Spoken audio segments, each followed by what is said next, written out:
Hello everyone and welcome to the Blue Batik Antique Lace Variation Quilt.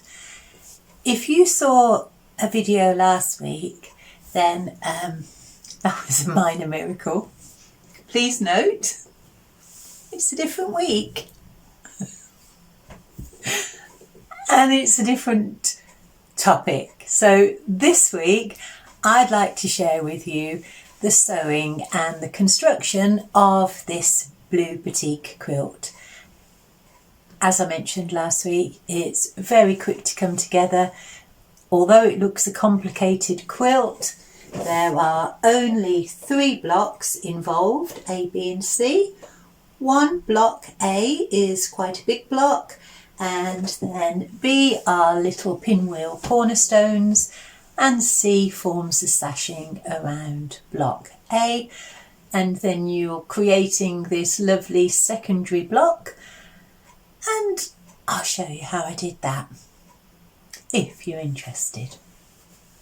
And so if you go to my community page, you will see the construction details of this quilt, the design of this quilt, and the layout block of this quilt. And if I show you a still now of the design and then the block layout, you can see how simple it is. So if you're a new quilter, don't be deterred by how that looks complicated. It's much easier. If you can do half square triangles, then you'll be able to make this quilt.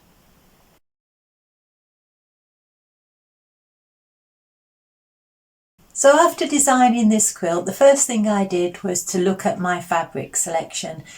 I've decided that I want to use all the fabric that I have in my room at the moment.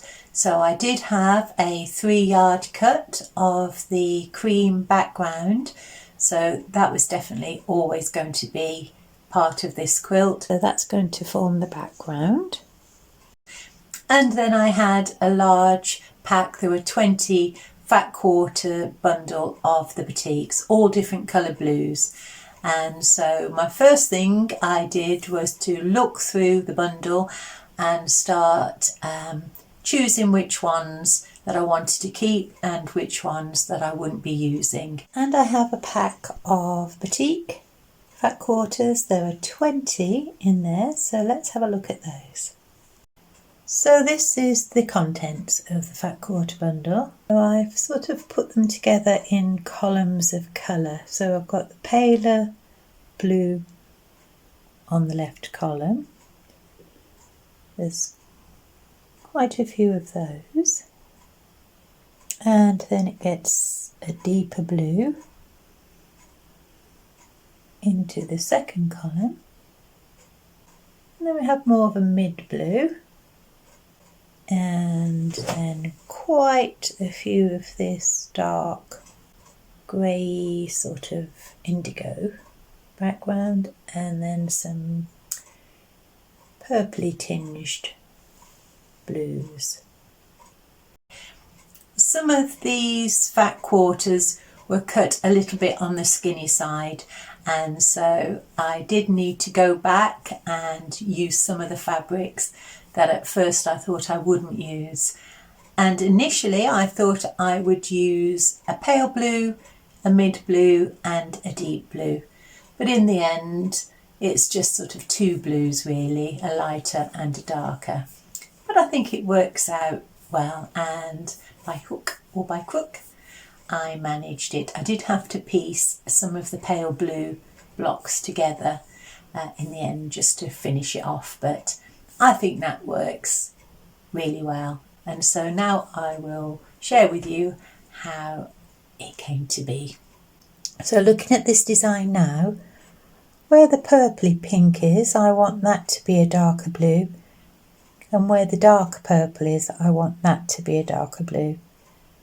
And to help speed along the process a little bit, what I've done is cut width of fabric from the cream 4 3/4 inches, and width of fabric from the fat quarters 4 3/4 inches, and I'm just going to sew these now into long tubes. So I shall sew 1/4 inch here, 1/4 inch here. Then I shall cut those into 4 3/4 inch squares, do the sides, and that speeds up the process a little. And it also keeps the seams even, because if you keep coming on and off the fabric, sometimes that can alter the width. So there's a little bit more consistency this way. And I often work in 3-inch squares and 3-inch half square triangles. I just like that size, no other reason really.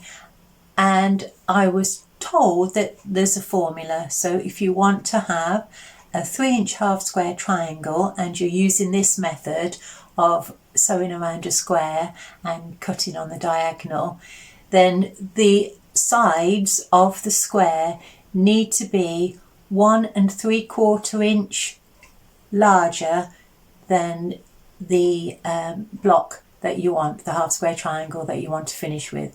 So I want to finish with a 3-inch half square triangle, and so that's why I cut my squares at 4 3/4 inches. I have to say, hand on heart, that I haven't tried it for lots of different sizes, so it would be interesting. I will do so, I think, in the future, just to see how that compares. But yeah, so that's why I cut at that size and it suits me.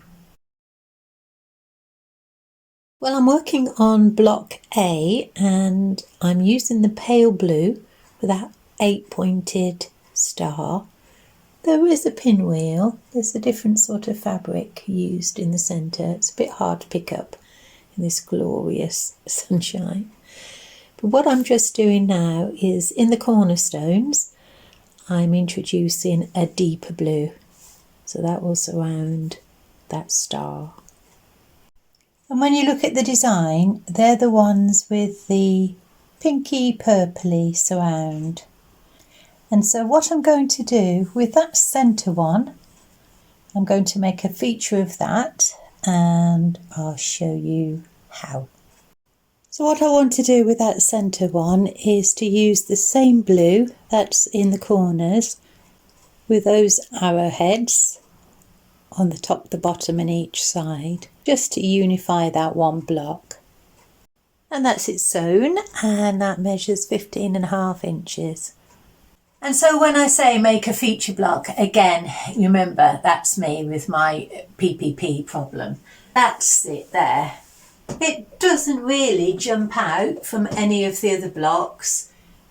I've just used the same fabric in all of those pieces, and then in all of the other A blocks, that lovely floral that's there, I've used in that corner.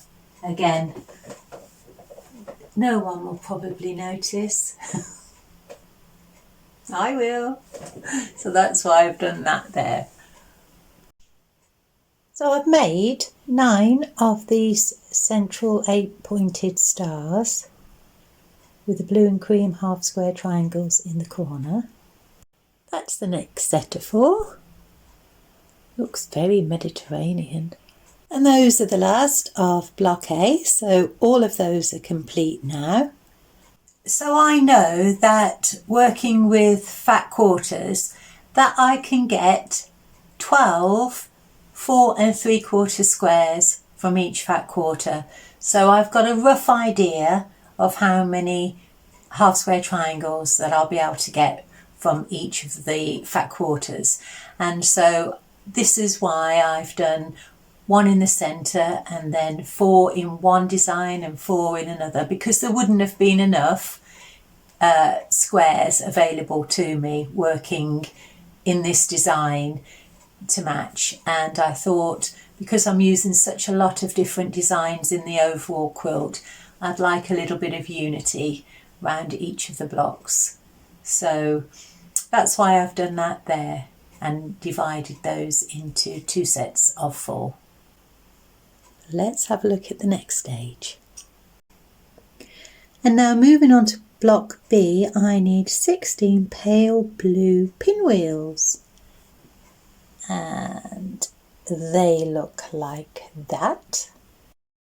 And then the last block is block C. We need 18 of those. So we start off first of all with a 5.5-inch cream square, nice and simple.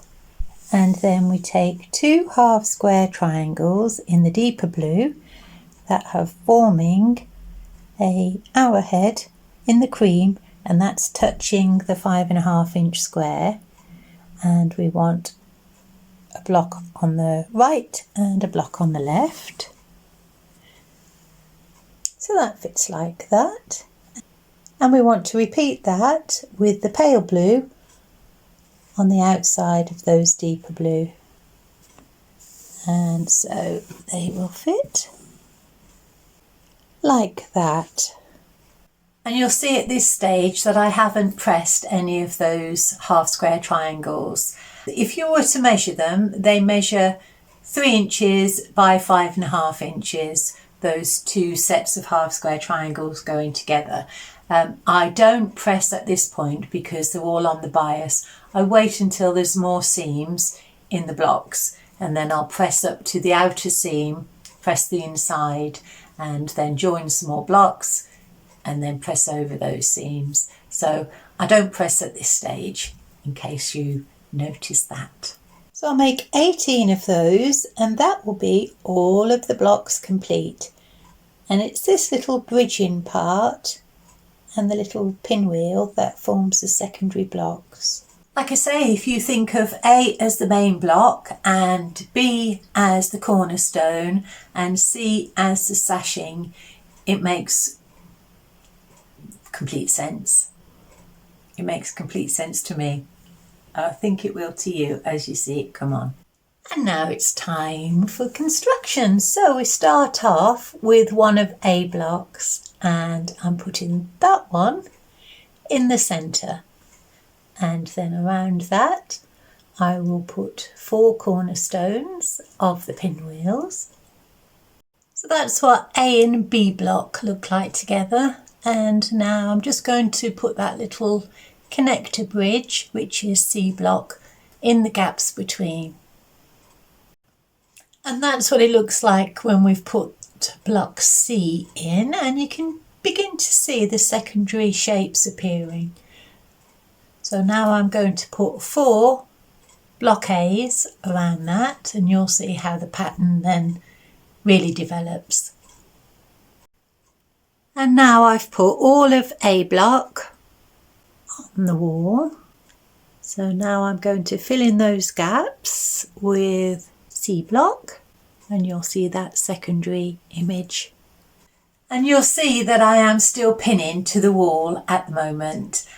I have made the decision now, I think, of having a design wall here. It's not going to be big. I did think about changing the room around, but then there wouldn't be enough room with my iron out. So it will be this wall, and I am going to have a design wall in some fashion. I haven't yet decided which one or how I'm going to do that. My walls are something called Strimit, something like that, and it's compressed straw. So they're great, very well insulated, too well insulated in the summer if we ever have one.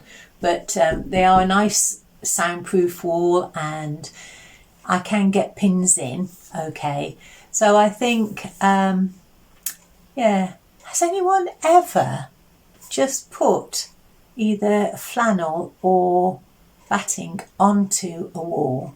If you have, let me know how you get on, because the simplest way would be just to staple it all around the edge on that wall. So I don't know. Like I say, still thinking about how.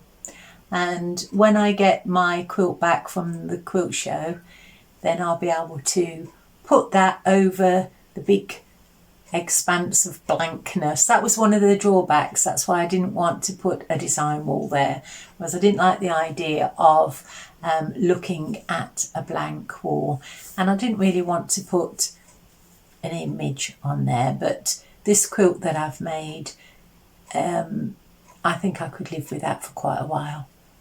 covering that space. So a design wall it shall be, and if anyone has ever just put it straight onto a wall and how, please let me know. I mean, it might fail. I can imagine it might drop off, but let me know if anybody has. I'm thinking easy here before we have to get boards and things. And that's the flimsy finished. So now you can see how both of those shapes are formed.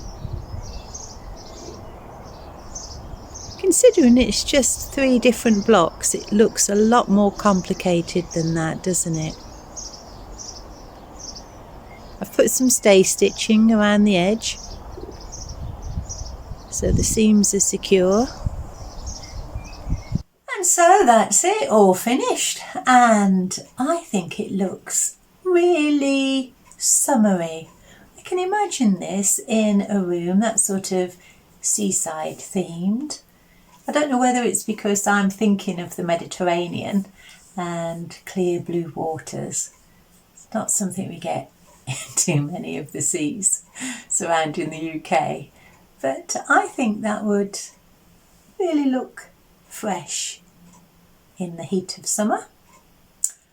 Okay, so if you are still with me, I would like to thank you for your company.